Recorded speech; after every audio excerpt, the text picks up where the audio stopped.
Hi friends, எல்லோரும் எப்படி இருக்கீங்க? நல்லா இருக்கீங்களா? சாப்பிட்டீங்களா? ஓகே, வாங்க வீடியோக்குள்ளே போகலாம். அதுக்கு முன்னாடி என் சேனலை சப்ஸ்கிரைப் பண்ணாதவங்க சப்ஸ்கிரைப் பண்ணுங்கள். பக்கத்துலேயே இருக்கிற பெல் பட்டனை கிளிக் பண்ணுங்கள். அப்போ தான் நான் போடுற வீடியோவை நீங்கள் மிஸ் பண்ணாமல் பார்க்கலாம். ஓகே, இன்றைக்கி நம்ம பார்க்க போகிற ரெசிபி ஒரு சூப்பரான பிரியாணி சுவையில் எப்படி தக்காளி சாதம் பண்ணுறது அப்படின்ட்டு பார்க்கலாம். தக்காளி சாதம் செய்கிறதுக்கு அடுப்பில் ஒரு குக்கர் வச்சுருக்கேன்.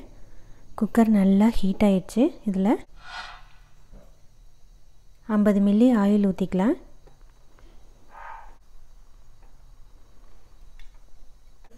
இப்போ ஆயில் நல்லா ஹீட் ஆயிடுச்சு. 2 ஆனியன் நீல வாக்கில் கட் பண்ணி வச்சுருக்கேன், அதை ஆட் பண்ணிக்கலாம்.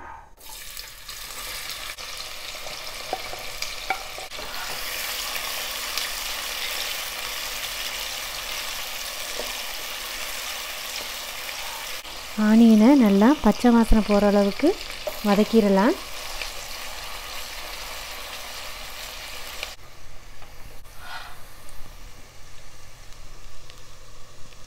அஞ்சு தக்காளி கட் பண்ணி வச்சுருக்கிறேன்.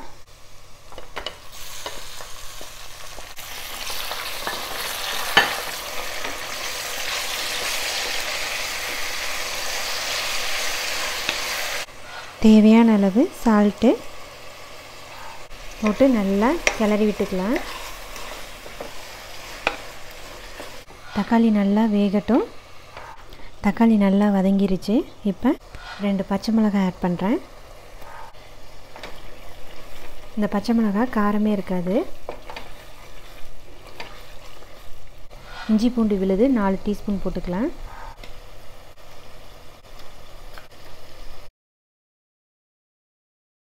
இஞ்சி பூண்டு விழுதை நல்லா பச்சை வாசனை போகிற அளவுக்கு வதக்கிக்கலாம்.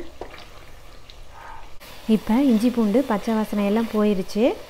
பாருங்கள், ஆயிலெல்லாம் நல்லா பிரிஞ்சு வந்துருச்சு. 1/2 டீஸ்பூன் மிளகாய்த்தூள்,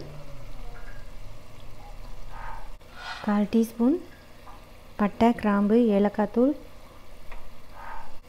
1/2 டீஸ்பூன் கரம் மசாலா தூள் போட்டு நல்லா பச்சை வாசனை போகிற அளவுக்கு வதக்கிக்கலாம்.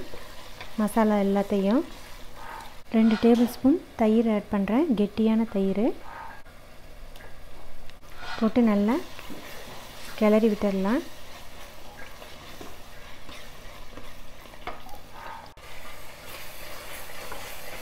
தேவையான அளவு மல்லித்தலை, கொஞ்சம் புதினா தலை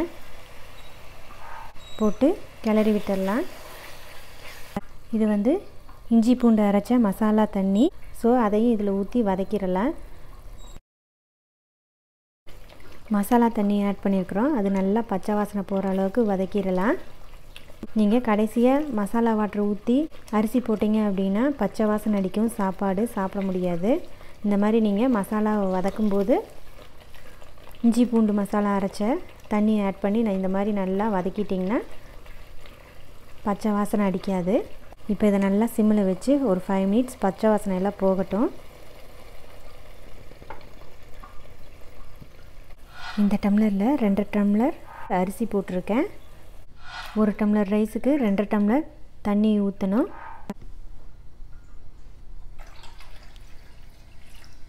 இப்போ சால்ட்டு கரெக்டாக இருக்கா அப்படின்ட்டு செக் பண்ணிடலாம். தேவையான அளவு சால்ட்டு போட்டுக்கலாம். இது நல்லா கொதி வரட்டும். கொதி வந்ததுக்கப்புறமா அரிசி போட்டுக்கலாம். 1/2 மூடி எலுமிச்சம்பழம் ஜூஸ் ஊற்றிருக்கேன். இப்போ அரிசியை நல்லா தண்ணி இல்லாமல் ட்ரைன் பண்ணி எடுத்தாச்சு. இப்போ அரிசியை போட்டுக்கலாம். அதில்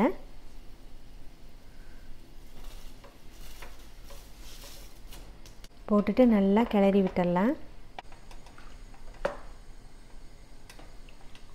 அடுப்பை நல்லா ஹை ஃப்ளேமில் வச்சுட்டு மூடி போட்டு மூடி வச்சுக்கலாம். இப்போ அடுப்பை சிம்மில் வச்சுட்டு கிளறி விட்டுடலாம்.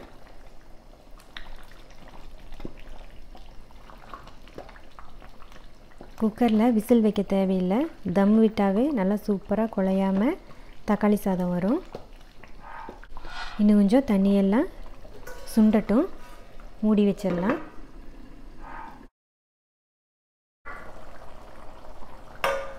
இப்போ நல்லா கிளறி விட்டுடலாம். ஓரளவுக்கு தண்ணியெல்லாம் சுண்டிருச்சு. கொத்தமல்லி புதினா ஆட் பண்ணிக்கலாம். குக்கரை மூடி வச்சிடலாம். கீழே தோசைக்கல் வச்சுட்டு தோசைக்கல் மேலே குக்கர் வச்சிடலாம். அடுப்பை சிம்மில் வச்சுருங்க. விசில் போட்டு விட்டுட்டு 20 மினிட்ஸ் அப்படியே இருக்கட்டும். சிம்மிலேயே 20 மினிட்ஸ் கழித்து சாதம் எப்படி வந்திருக்கு அப்படின்ட்டு பார்க்கலாம். இப்போ 20 மினிட்ஸ் ஆயிடுச்சு. ஸ்டவ் ஆஃப் பண்ணிடலாம். பாருங்கள், ரைஸ் ஒன்று கூட குலையில் சூப்பராக வந்துருச்சு தக்காளி சாதம். இந்த ரெசிபியை உங்கள் வீட்டில் நீங்கள் மறக்காமல் ட்ரை பண்ணி பாருங்கள். இந்த ரெசிபி உங்களுக்கு பிடிச்சிருந்தது அப்படின்னா லைக் பண்ணுங்கள், ஷேர் பண்ணுங்கள், கமெண்ட் பாக்ஸில் கமெண்ட் பண்ணுங்கள். என் சேனலை சப்ஸ்கிரைப் பண்ணாதவங்க சனா டெலிசியஸ் குக்கிங்க்கு சப்ஸ்கிரைப் பண்ணுங்கள். பக்கத்துலேயே இருக்கிற பெல் பட்டனை கிளிக் பண்ணுங்கள். அப்போ தான் நான் போடுற வீடியோவை நீங்கள் மிஸ் பண்ணாமல் பார்க்கலாம். ஓகே ஃப்ரெண்ட்ஸ், நான் மறுபடியும் இதே மாதிரி சூப்பரான ரெசிபியுடன் உங்களை சந்திக்கும் வரை நன்றி, வணக்கம், take care, bye bye friends.